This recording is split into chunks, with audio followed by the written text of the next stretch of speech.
The year was 1863, and the city of Washington, D.C. did not feel like a capital city full of power and light. Instead, it felt like a place holding its breath, waiting for the other shoe to drop. The streets were thick with mud, churned up by the endless parade of wagons and horses carrying supplies to the soldiers. The air smelled of smoke and damp wool, and everywhere you looked, there were men in blue uniforms. Some were marching with proud shoulders, but many others were bandaged and tired, sitting on the sides of the dusty roads, looking for a moment of rest. It was a time of worry, a time when families wondered if their fathers and brothers would ever come home from the battlefields. In the middle of all this noise and confusion lived a little girl who seemed to have come from a completely different world. Her name was Teresa, and she was only 8 years old. She had traveled a very long way to get there, all the way from her home in Venezuela, passing through New York before arriving in this serious, gray city. Teresa was not like the other children playing in the alleyways or hiding behind the wooden fences. She didn't run around or shout in the streets. Her hands were her world, and they were usually folded in her lap or resting lightly on her dress. Teresa was a musician, and not just any musician. She was a prodigy.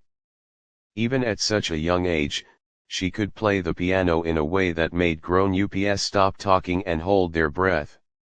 She had started playing when she was so small that her feet couldn't even touch the pedals, she had to sit on a stack of thick books just to reach them. But once her fingers touched the ivory keys, something magical happened. The heavy, black instrument would sing, cry, and laugh under her control. Life in Washington was hard for her family. They were far from home, and the war made everything expensive and difficult. Her father, a kind but worried man, tried his best to find work, but people were not interested in grand music concerts when they were worried about losing their lives.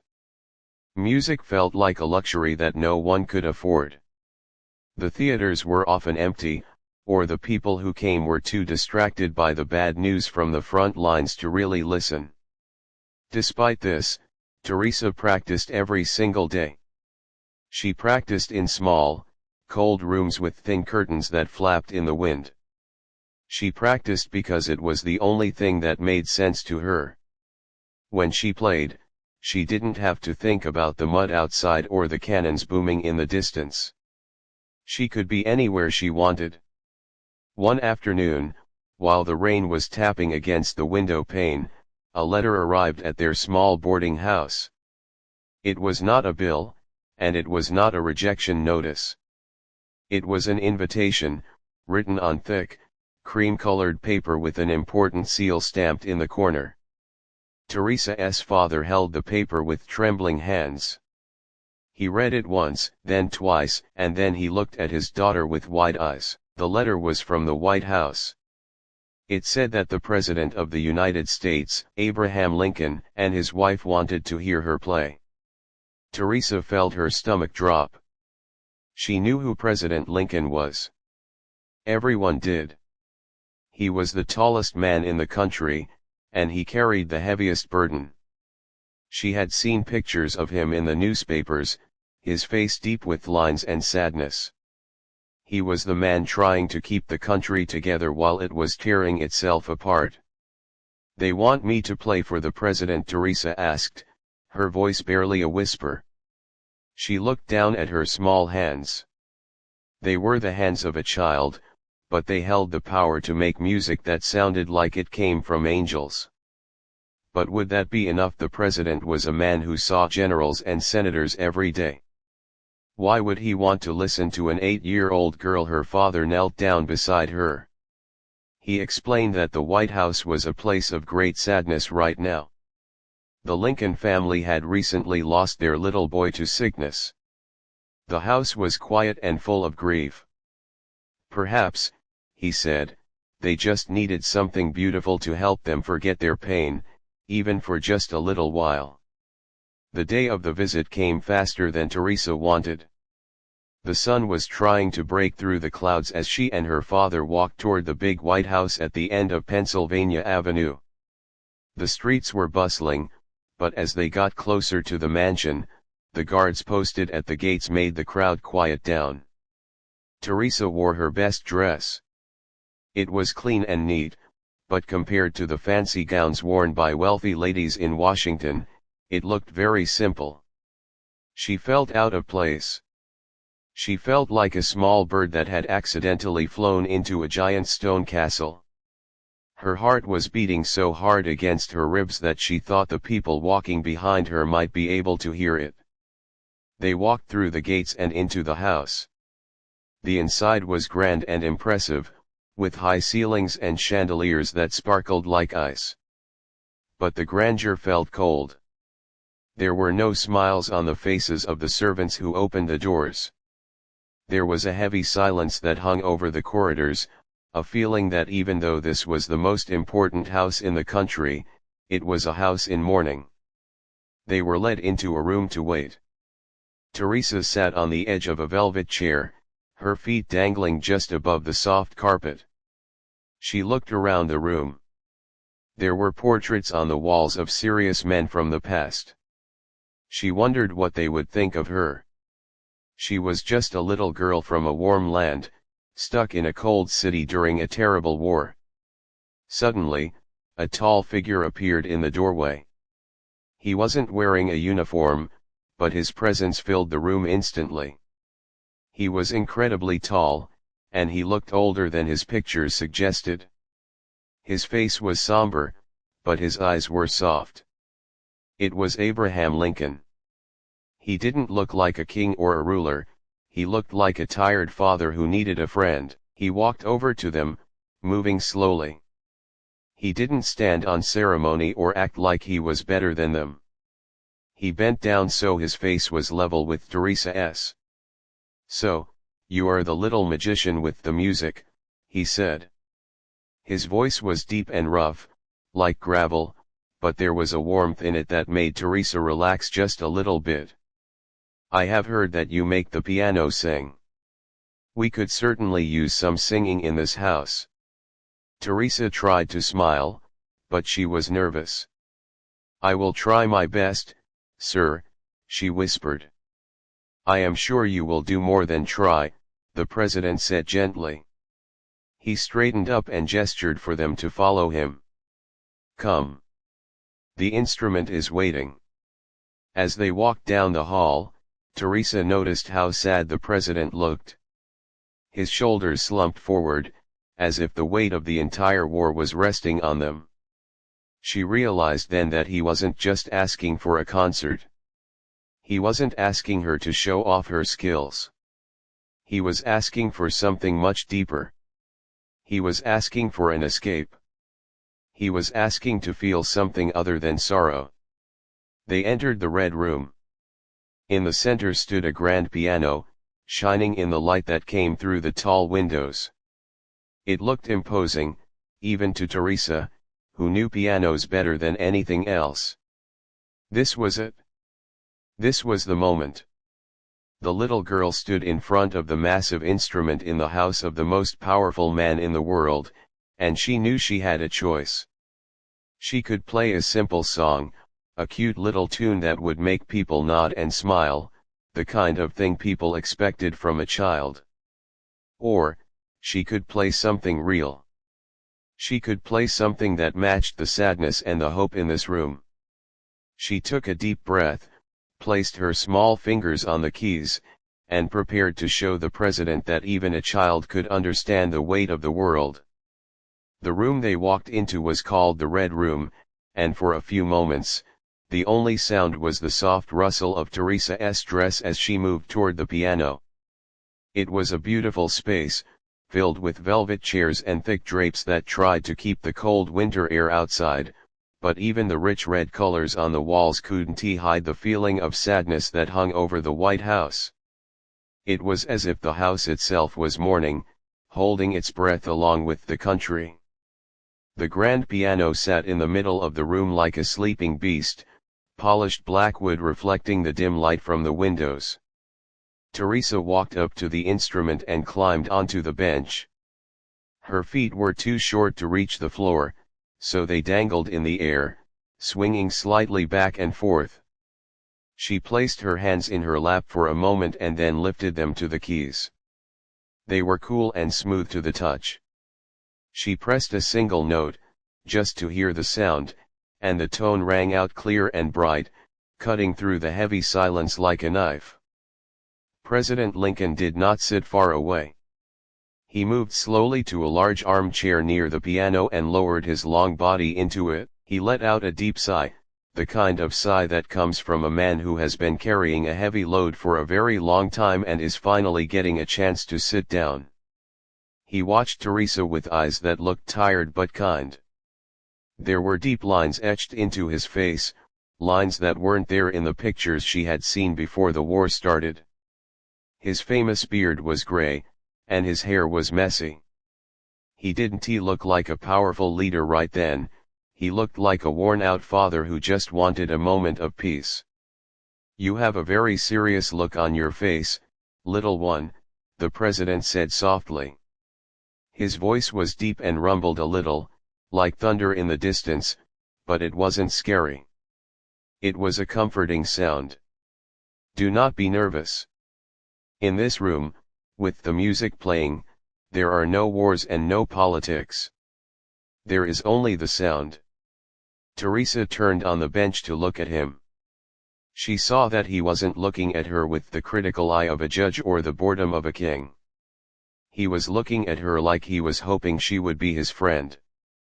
He looked so lonely sitting there in that big chair. She realized that while the whole country was looking to him for strength, he was just a man who needed someone to help him forget his troubles, even if it was only for 10 minutes. "I am ready, sir," Teresa said. Her voice was small, but she tried to make it strong. The president smiled faintly. It was a sad smile, but it reached his eyes. "I am sure you are. But before you begin, I have a request. My wife, she tells me you are very skilled. You can play the big, difficult songs from Europe, can you not?" Teresa nodded. "Yes, sir. I know the pieces by Mozart and Beethoven." "They are fine composers," Lincoln agreed, nodding his head slowly. He leaned forward, resting his elbows on his knees and clasping his large hands together. "But today, my heart is not fit for marching bands or grand operas. Today, I would like to hear something simple. Something that reminds me of the days when I was a boy walking through the woods in Kentucky." He paused for a moment, looking past Teresa, as if he was seeing those woods in his mind. "Do you know the song 'Listen to the Mockingbird'? It is a simple tune. My mother used to hum it when I was small. I think it would do me good to hear something happy and innocent."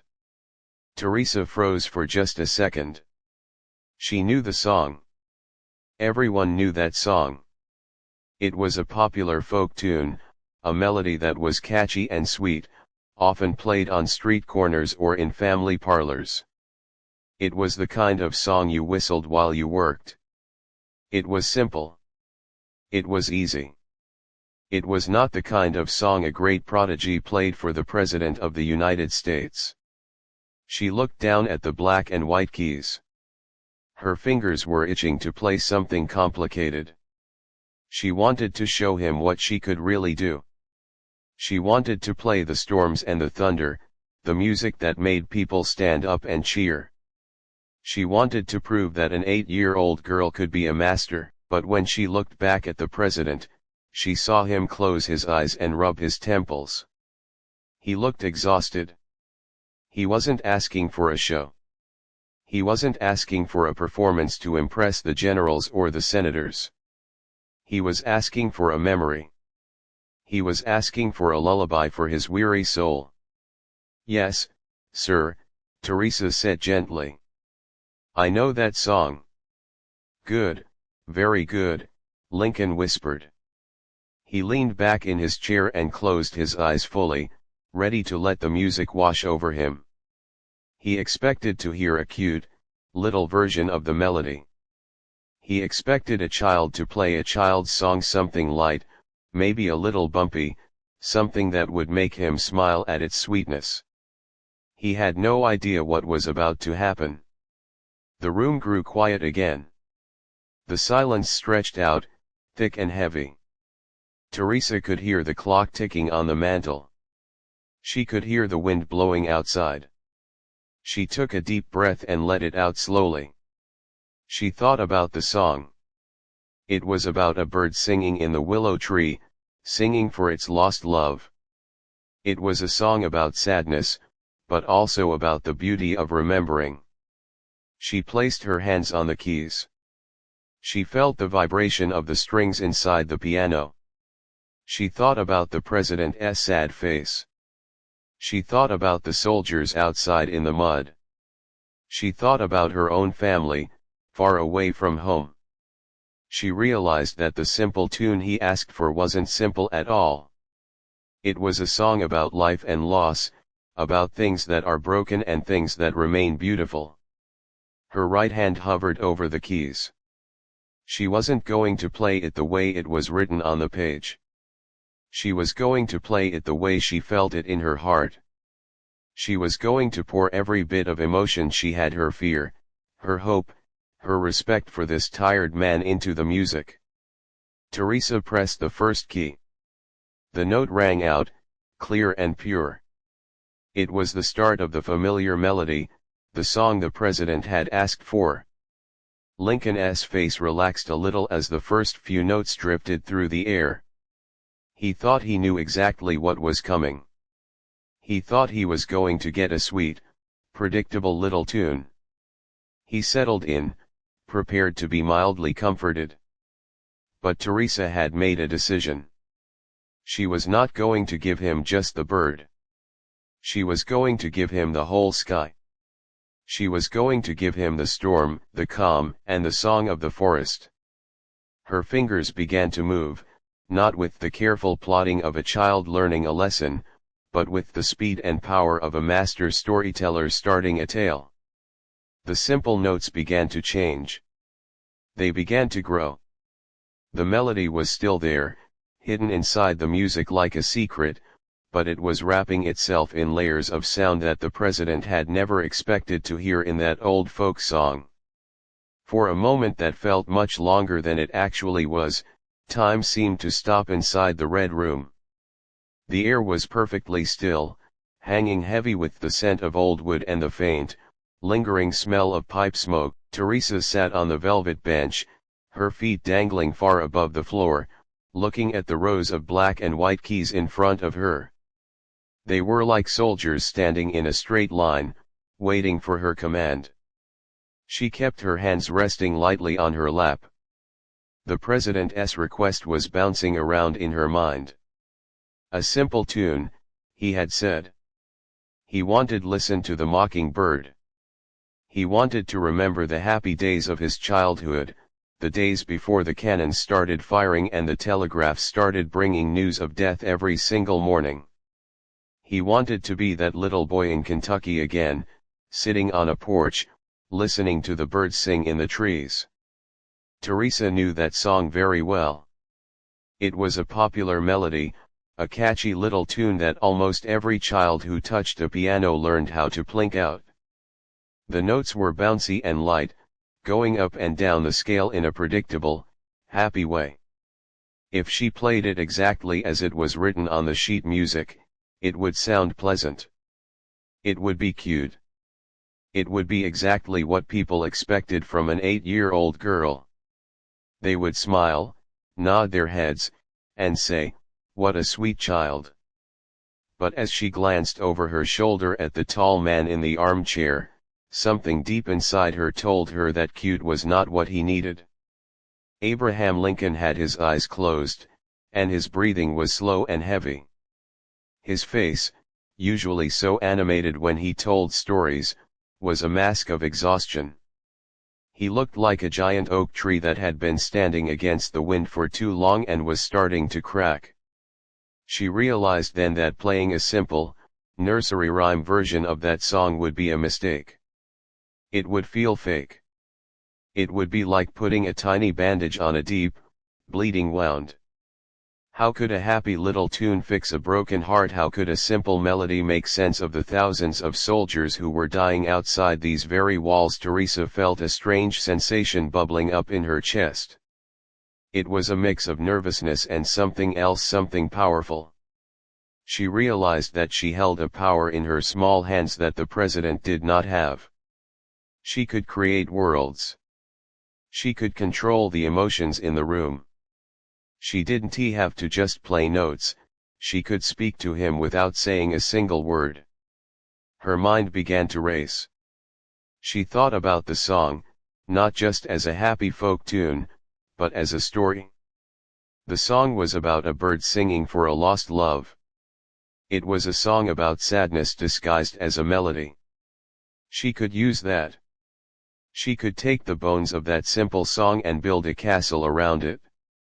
She could use the skills she had practiced for years, the complicated scales and the thundering chords, to transform it into something that honored his pain. She decided in that split second that she would not play the song of a mockingbird. She would play the song of the storm.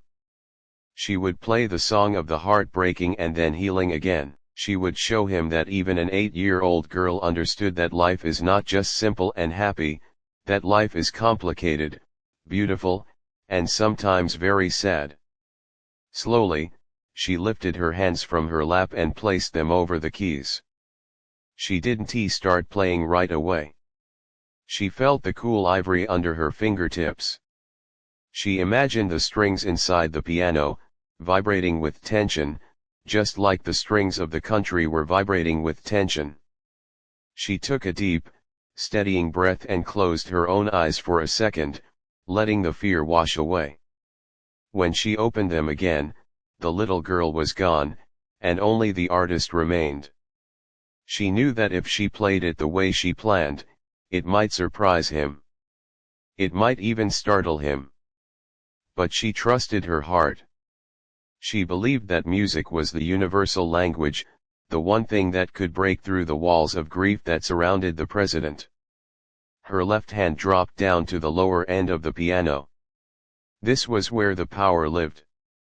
This was where the heartbeat of the music came from. Instead of playing the light, rhythmic bass notes that normally went with the folk song, she pressed down firmly. A deep, resonating sound filled the room. It wasn't a nursery rhyme sound, it was the sound of a cello, or maybe the rumble of distant thunder. Then, her right hand began to move.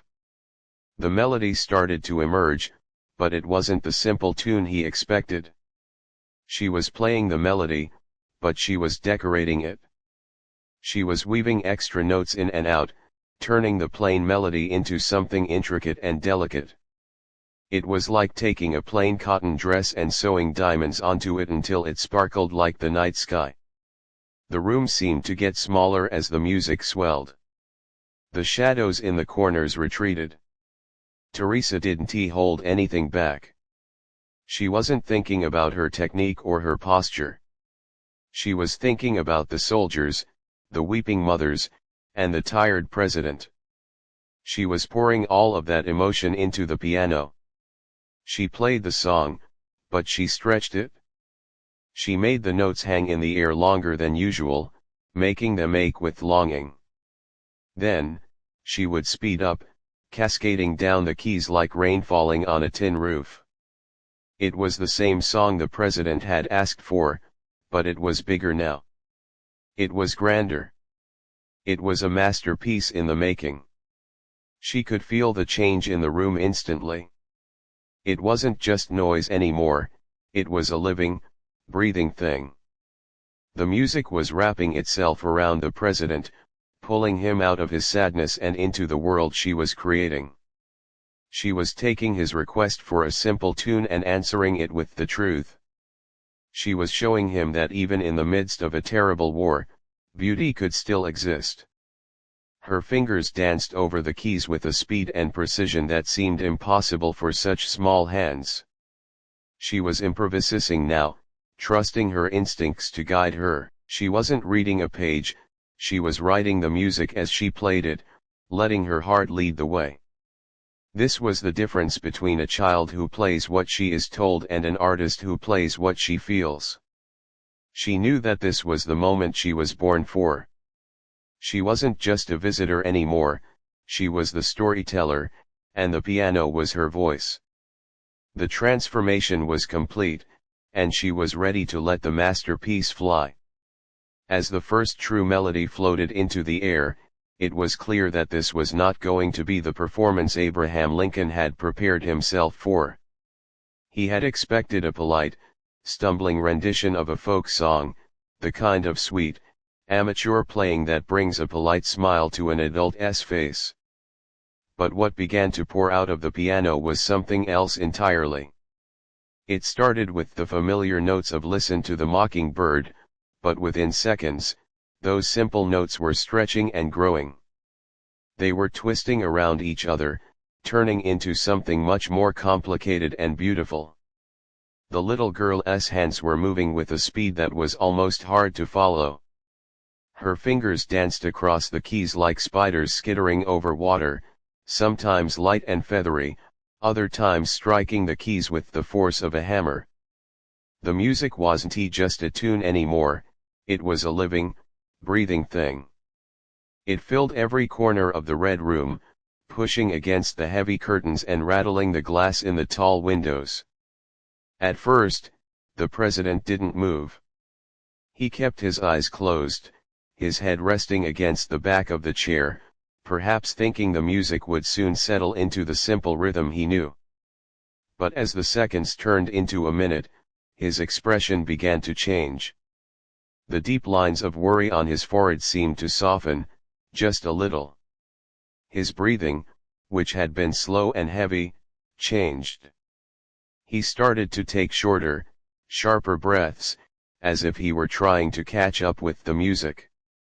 Teresa was in a world of her own. She couldn't see the president anymore, or the room, or the fancy furniture. She could only see the colors of the music in her mind. She wasn't playing a song about a bird in a tree, she was playing the storm that the bird flew through. She played the wind whistling through the branches, with high, tinkling notes that sounded like ice breaking on a river. She played the fear of the bird, with deep, rumbling chords from her left hand that made the floorboards vibrate. Then, the music shifted again. It wasn't just a storm of sounds, it became a conversation between the low notes and the high notes, like two people talking, arguing, and then making up. The complexity of what she was doing was astonishing. She was taking a simple melody that everyone knew and turning it into a grand piece of art. It was as if she had taken a rough diamond from the dirt and was holding it up to the sun so everyone could see the light trapped inside. In the hallway outside the room, the commotion of the busy White House seemed to stop. A maid who was walking past with a pile of fresh towels paused. She didn't enter the room, but she stood by the door, listening. A guard who had been standing stiffly at his post for hours shifted his weight, his head tilted toward the sound. It wasn't just that the music was loud, it was that it was real. In a house filled with fake politeness and heavy secrets, this sound was raw and honest. Inside the room, Lincoln opened his eyes. He hadn't intended to, but the music demanded his attention. He sat up straighter in his chair, leaning forward. The look of exhaustion that had weighed him down only moments ago was being replaced by a look of intense focus. He was staring at the little girl, but he wasn't seeing an 8-year-old child. He was seeing a force of nature. He was watching someone who had complete control over the chaos of the world, even if it was only on a keyboard. The music swelled louder. It was no longer soft and background, it was powerful and commanding. Teresa's hands were a blur. She was playing runs of notes that went up and down the piano like waterfalls. She played trills that sounded like the bird was actually there, chirping right in the president's ear. It was happy and sad at the same time. It was the sound of joy, but it was the sound of joy that has known pain. It was the sound of hope that is holding on tight, refusing to let go. President Lincoln wiped a hand across his face. When he pulled it away, there was a glisten of wetness on his cheek. He didn't try to hide it. The music was reaching places in his heart that hadn't been touched in years. It reminded him of why he was fighting so hard for the country. It reminded him of the beauty of life, of things worth protecting. He was no longer the commander-in-chief. He was just a man, sitting in a red room, letting a little girl wash away his pain with sound. Teresa could feel the energy in the room changing. She didn't need to look back to know she had him. She could feel his attention like a warm light on her back. It gave her even more courage. She decided to take it to the very top. She brought the music to a climax that was thunderous. Her left hand was pounding out a rhythm that sounded like the heartbeat of the earth, while her right hand flew up to the highest keys, playing a melody that was so bright and piercing that it felt like the sun breaking through a week of rain. She played the Mockingbird's song, but she made it sound like a national anthem. She made it sound like a victory. She played with a passion that was scary for a child, but beautiful for an artist. She was sweating now, her hair bouncing slightly with the effort, but she didn't stop. She kept pushing the music higher and faster, driving the melody forward like a runaway train. The whole room seemed to be vibrating with the sound. The portraits on the wall seemed to be listening. The heavy velvet curtains seemed to sway to the rhythm. It was a performance that belonged in a grand concert hall in Europe, not in a dusty sitting room in wartime Washington. Just when it seemed like the music couldn't get any louder or any faster, Teresa began to bring it back down. She slowed the tempo. She softened the loud crashes of the chords until they turned into gentle ripples. The complicated melodies untwisted themselves and smoothed out, returning once more to the simple, sweet notes of the folk song that the president had requested. It was like coming home after a long, dangerous journey. She played the last few notes softly, delicately, placing each one like a flower on a grave. Her hands hovered over the keys for a split second after the last note faded, her fingers still curled, ready to play more, waiting for the echo to die.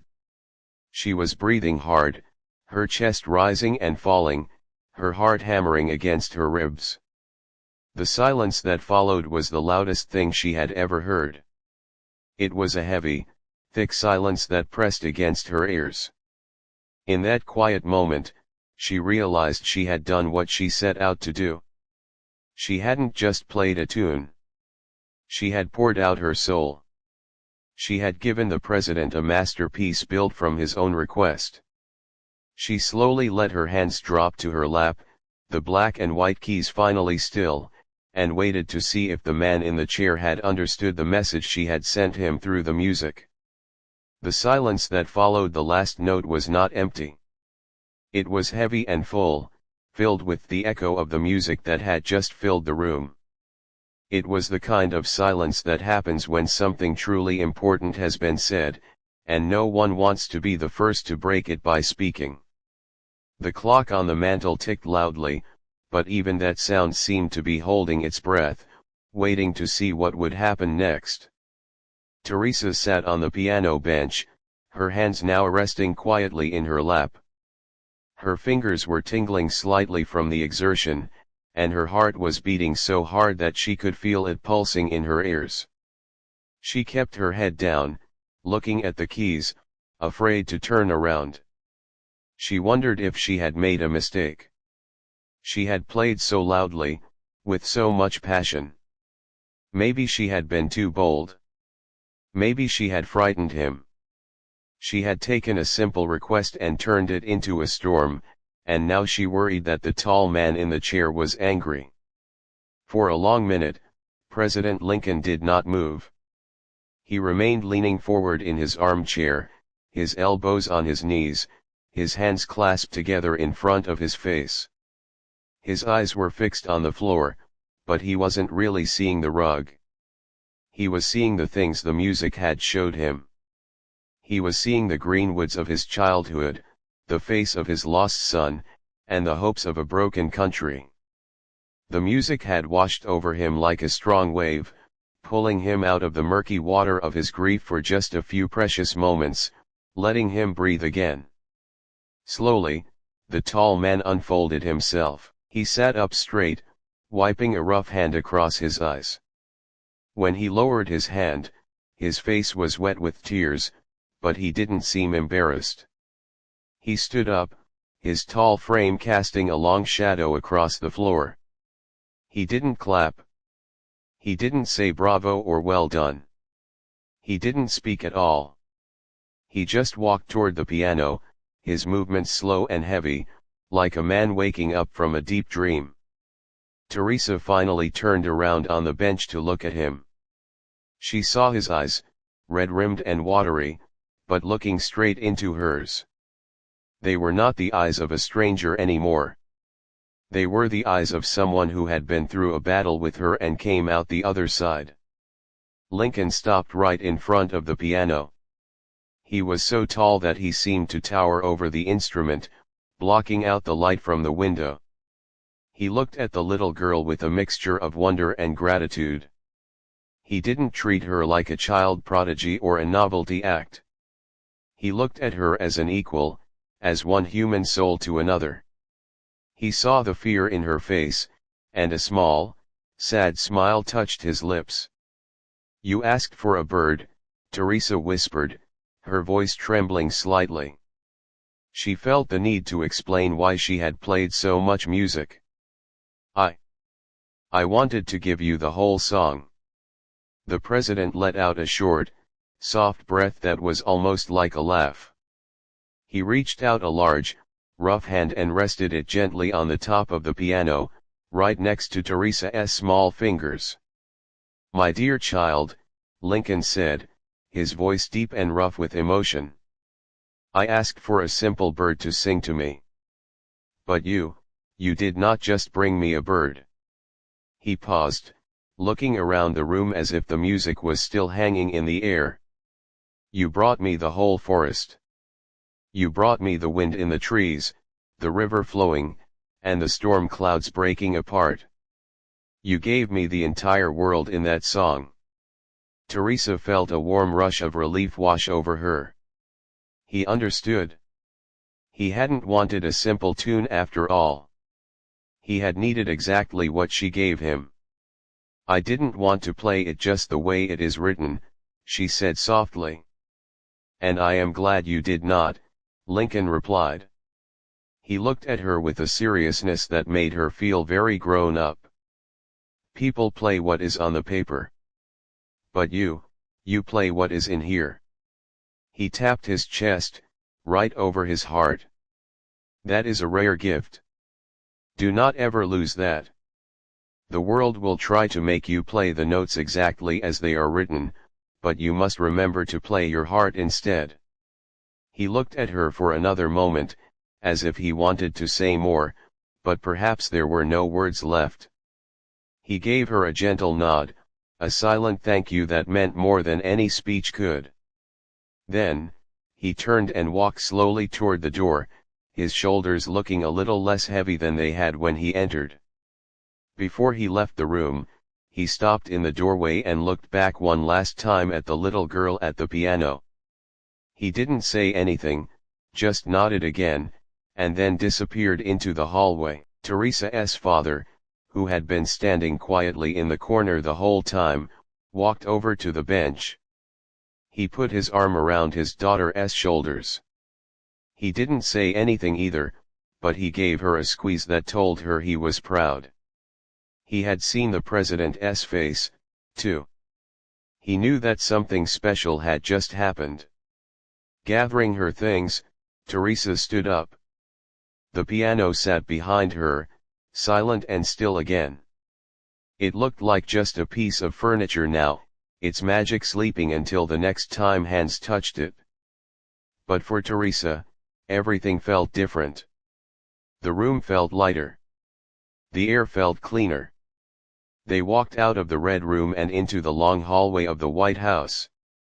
As they passed by the guards and the staff, people looked at them differently now. It wasn't just curiosity, it was respect. They knew that the little girl in the simple dress had done something important for the sad man in the big chair. Stepping out the front doors of the White House, the cool evening air hit Teresa's face. The sounds of the city rushed back to them, the carriages rolling over the cobblestones, the distant shouts of men, the noise of a city at war. But to Teresa, the noise didn't seem as harsh as before. She understood something now that she didn't understand when she walked in. She realized that music wasn't just about playing the right notes or impressing people with how fast her fingers could move. It was about connection. It was about taking the pain that someone else is feeling and transforming it into something beautiful. She realized that even though she was small, and even though the world was big and scary, she had the power to change how people felt, if only for a few minutes. She walked down the steps, holding her father's hand. She looked back at the White House one last time. It was still a gray building in a sad city, and the war was still raging, and people were still hurting. Nothing magical had happened to fix the world outside. But inside that room, for a few minutes, a masterpiece had been born. Teresa Carreño would go on to become a famous pianist, playing for crowds all over the world. She would be known as the Valkyrie of the piano, a woman with immense power and skill. She would play for kings and queens, for emperors and presidents. But of all the concerts she would give in her long life, of all the applause and cheering she would hear, she would never forget the quiet afternoon she played for Abraham Lincoln. She would never forget the look on his face when he wiped his tears and told her she gave him the forest. Because that was the day she learned that music is not just sound. Music is a bridge. It is a way to reach across the darkness and hold someone's hand. It is a way to turn a simple request into a memory that lasts forever. And as she disappeared into the crowds of Washington, her footsteps light and her heart full, she carried that lesson with her, knowing that she had done exactly what she was meant to do.